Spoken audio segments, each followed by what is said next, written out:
ইন্নাল্লাযীনা ইয়াকফুরুনা বিআয়াতিল্লাহ, যারা আল্লাহর আয়াতকে অস্বীকার করে, প্রত্যাখ্যান করে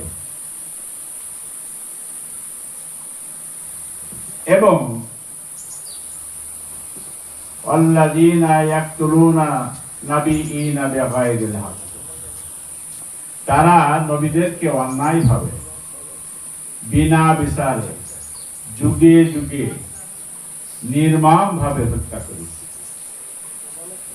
ওয়ায়াকতুলুনা ইয়া'মুরুনা বিল কিসতি মিনান নিসাই, আর মানুষের মধ্য থেকে যারা দ্বীনের দাওয়াত দিয়েছে, ন্যায় প্রতিষ্ঠার আন্দোলনের সংগ্রাম করেছে এবং আল্লাহর দ্বীন প্রতিষ্ঠা করার জন্য নিজেদের জান এবং মাল আল্লাহর দ্বীনের জন্য কুরবান করার জন্য ওয়াদা করেছে, তাদেরকেও এরা হত্যা করেছে।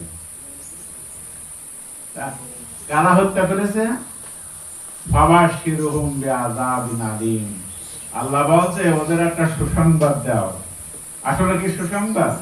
না, এটা হচ্ছে দুঃসংবাদ। তা আল্লাহ হেসে টিটকিরি করে আল্লাহ তাআলা বলছে ফাবাশশিরহুম বিআযাবিন আলীম, তুমি তাদেরকে সুসংবাদ দাও, তাদের জন্য কঠিন যন্ত্রণাদায়ক আযাব অপেক্ষা করছে। উলাইকাল্লা, পরের আয়াতে বলছে উলাইকাল্লাযীনা হাবিতাত আমালুহুম বিল আখিরাতে ফিদ দুনিয়া ওয়া ফিল আখিরাতে, দুনিয়ার অপকর্মের কারণে,